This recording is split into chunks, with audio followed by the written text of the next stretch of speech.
नमस्कार, मैं निखिल अवस्थी। अपनी माटी के इस बेहद खास एपिसोड में एक बार फिर आप सभी दर्शकों का स्वागत है। इस बार का अपनी माटी बुलेटिन हिमाचल के उन 9.5 लाख किसानों और 4.5 लाख बागवानों को समर्पित है जो जान पर खेलकर हमारे लिए अनाज तैयार करते हैं। हिमाचल में कभी सूखा तो कभी बाढ़, कभी बारिश तो कभी खाद की कमी। कुछ ऐसी आपदा इस बार प्रदेश के किसानों पर पिछले दिनों टूट पड़ी है। बाढ़ ने धान, मक्की और फलदार पौधों को तहस नहस कर दिया है।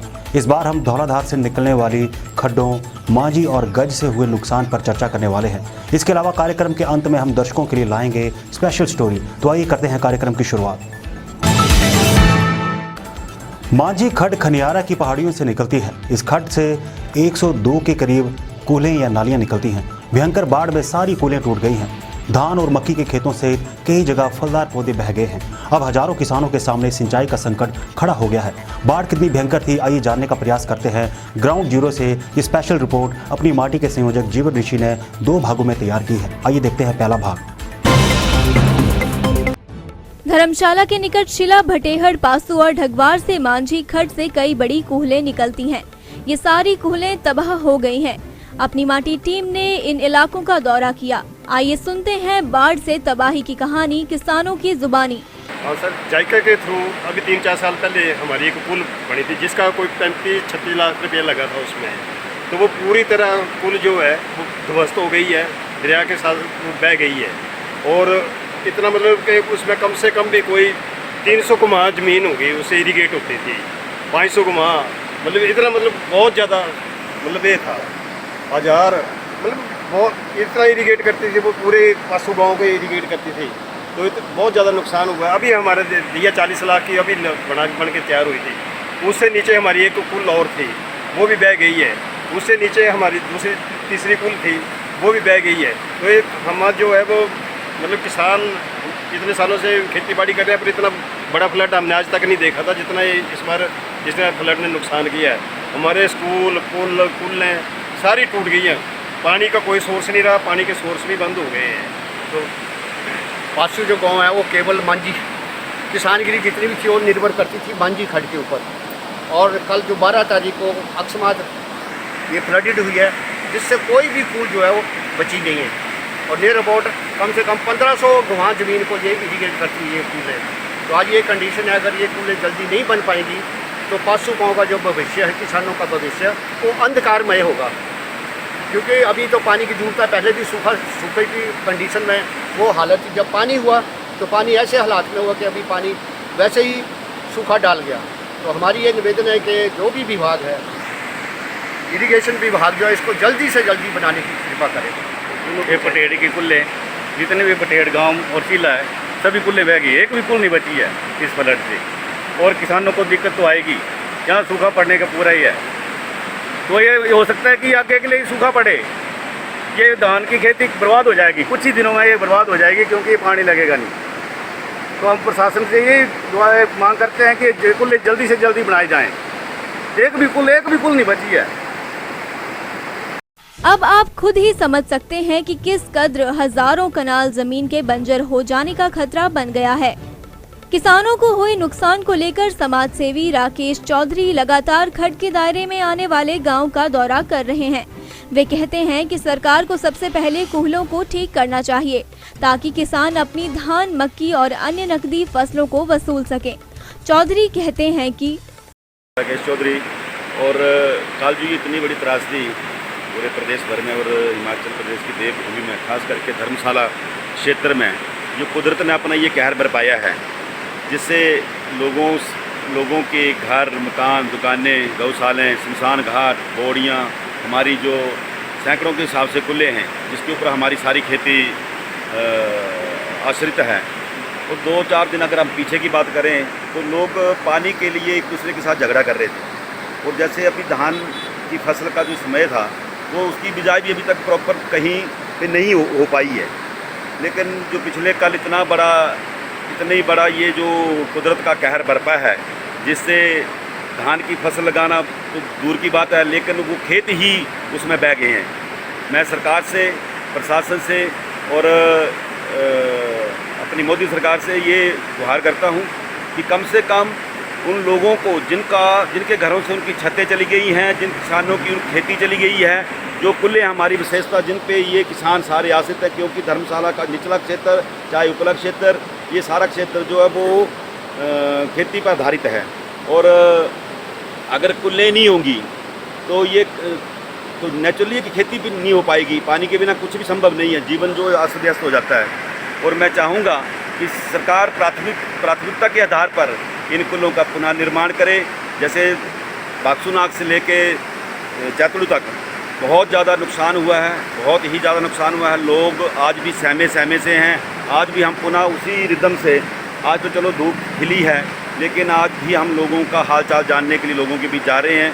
और मैं भगवान का बहुत ज़्यादा शुक्रगुजार हूँ कि इतनी बड़ी त्रासदी के बावजूद भी किसी प्रकार का कोई जान की हानि नहीं हुई है, खास करके धर्मशाला क्षेत्र के अंदर। और गज में शाहपुर साइड नगरोटा में एक छोटी 11 साल की बच्ची वो आकस्मिक पानी के बहाव में चली गई और उसकी मृत्यु हुई। वो मृत्यु की ग्रास में चली गई। 2-4 लोग वहाँ से शाहपुर कॉन्स्टिट्यूंसी से भी हैं। उन लोगों के लिए मैं भगवान से उनकी आत्मा को भगवान शांति प्रदान करे। और जो नुकसान हुआ है उसकी सरकार से, प्रशासन से बहुत जल्दी उनकी भरपाई करने की मेरा यही निवेदन है कि उनकी भरपाई करे। और लोगों की जो ये बहुत विकट समस्या जो आज पिछले कल बाढ़ के रूप में आई है, उसका समाधान शीघ्र निकाला जाए। इन्हीं शब्दों के साथ मैं आपका धन्यवाद करता हूँ। जय हिंद, जय हिमाचल, जय हिमाचल। बाढ़ के बाद अब तबाही के निशान बचे हैं। इन्हें देखकर किसानों से लेकर पर्यावरणविद चिंतित है। सभी को चिंता है कि आखिर हजारों किसानों का क्या होगा, किसान क्या सोच रहे हैं। पेश है माझी खड्ड की बाढ़ से बने दर्दनाक हालातों का दूसरा भाग। वीडियो में तबाही मचा रहा पानी किसी नदी का नहीं है, बल्कि यह धर्मशाला की ऊंची चोटी से निकलने वाली खड्ड मांझी का है। चंद रोज पहले इस खड्ड की बाढ़ ने ऐसी तबाही मचाई जिसने इस खड्ड से निकलने वाली दर्जनों कूहलों और नालियों को तोड़ दिया है। कई किसानों के धान और मक्की के खेत भी बहा दिए। बेशकीमती जमीन भी पानी में बह गई है।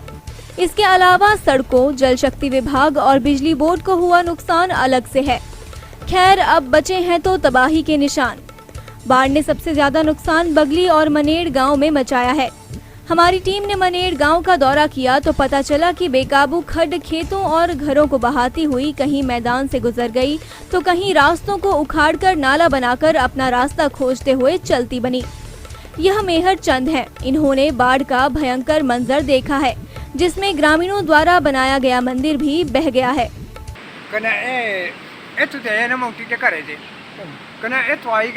मेरे बक्के वाला सा पीर दिखा था रेते वाला सह अग्गे कने मैं बजान इत गुरु ये मंदिर बक्का कने दरिया तालू इस कोले ऊपर चल लिया। ये नहीं अपने कोले हाँ जी इहदे ऊपर चल लिया कने इसके बाद क्या होया भई इतों दिखदे जेड़ा द्वाल थी दी त्याने पानी चढ़े कने हनुमान दे पैरों च पुजी। इसके बाद मंदिर ने हाँ उत्थे इत्थों पुजे ना इत्थों नहीं देते पुजना कर पानी क्यों हिसाब ला तो किस तरह करिए। मनेड़ में कई घरों में पानी जा घुसा है। गांव की महिला वीरा ने बताया कि कैसे उनके खेत बहे हैं।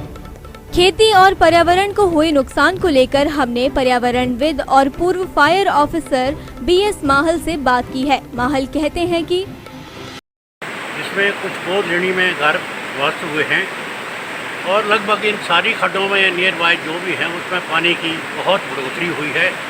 और सूत्र बताते हैं इसके कि ये बादल फटे हैं बाक्सूनाग में। तो ये बादल फटने की जो घटनाएं हैं ये आज की डेट में काफ़ी बढ़ रही हैं और इसका मुख्य कारण है ग्लोबल वार्मिंग। ये जो हमारी विकास हुआ है, विकास के ये प्रभाव हैं, क्योंकि इंसान ने विकास के बगैर तो संभव भी कुछ नहीं है।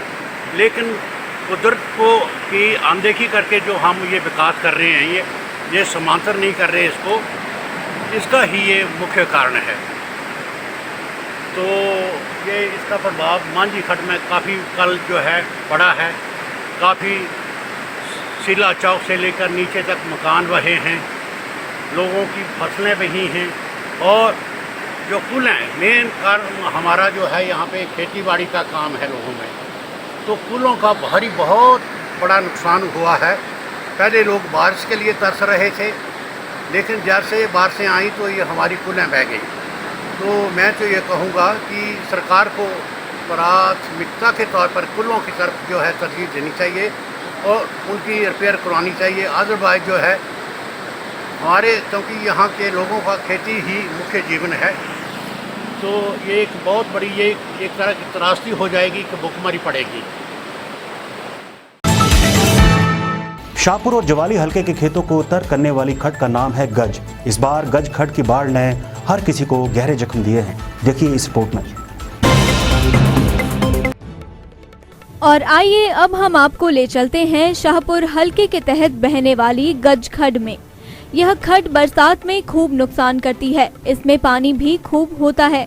हमेशा की तरह इस बार भी बाढ़ आई तो रजोल के ऊपरी और निचले इलाकों में खड्ड ने कोहराम मचा दिया। अनसुई नामक गांव में खड्ड का पानी इस कद्र घुसा कि लोग सहम गए। नालियां और रास्ते बह गए। कई पेड़ तबाह हो गए।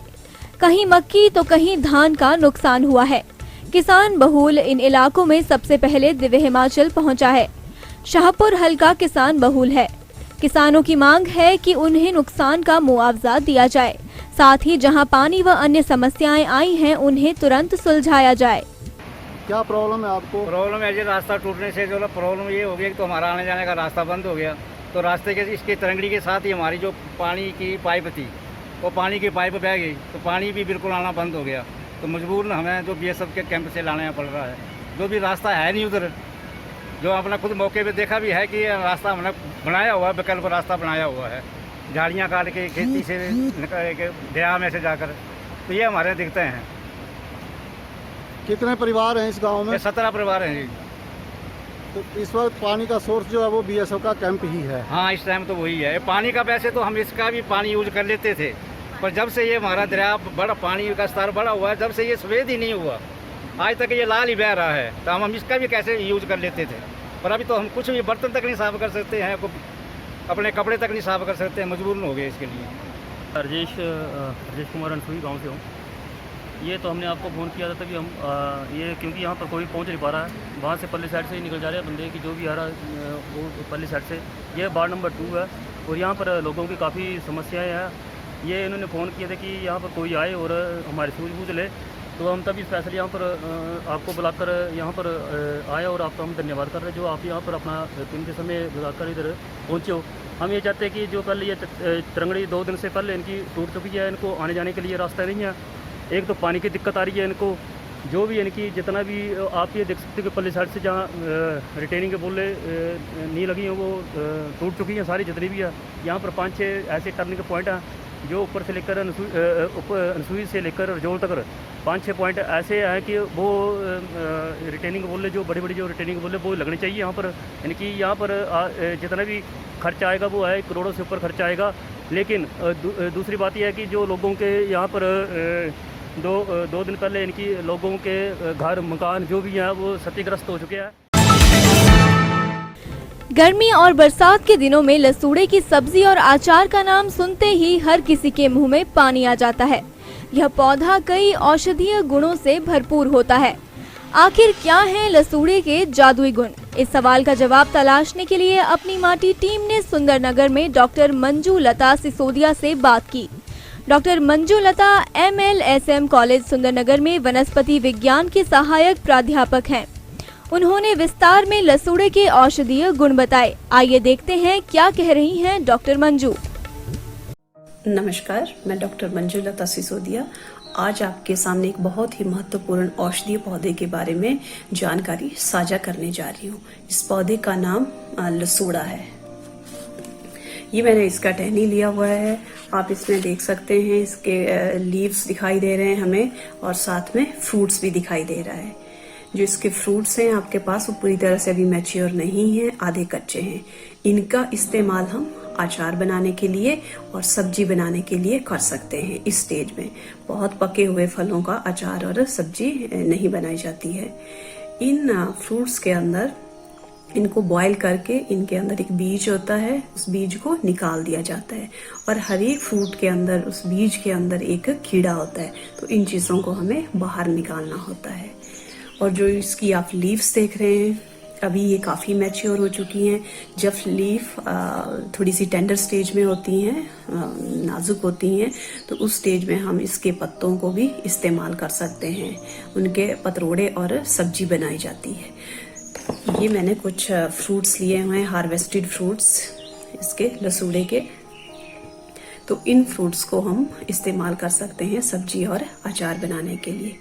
तो इसके बारे में विस्तृत जानकारी आपके साथ साझा करने जा रही हूँ। लसोड़ा औषधीय गुणों से भरपूर पौधा है।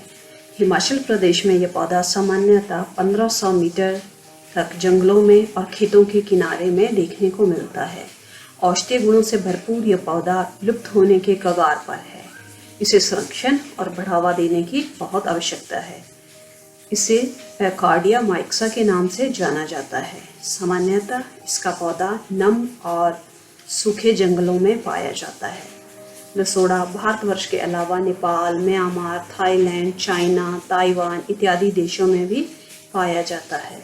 भारतवर्ष में यह हिमाचल प्रदेश के अलावा राजस्थान, पंजाब, महाराष्ट्र में पाया जाता है। इस पौधे के लगभग हर एक बीज में कीड़ा होता है। इसके बीज से पौधा तैयार करना थोड़ा मुश्किल होता है, परंतु कुछ बीज से पौधे तैयार किए जा सकते हैं जो बीज पूरी तरह से स्वस्थ हों। इसके फल जून से लेकर अगस्त माह तक पूरी तरह से तैयार हो जाते हैं। फलों का जो आकार है वो छोटा और गोल रहता है, लगभग चेरी के फलों की तरह। अगर हम इसके औषधीय गुणों के बारे में देखें तो ये औषधीय गुणों से भरपूर पौधा है। इसके फलों में अल्सर प्रतिरोधी गुण पाए गए हैं जो कि उच्च रक्तचाप को कम करने में भी सहायक सिद्ध हैं। लसोड़े की छाल को पानी में उबालकर छान लें और उस पानी के इस्तेमाल से गले की तमाम समस्याएं खत्म हो जाती है।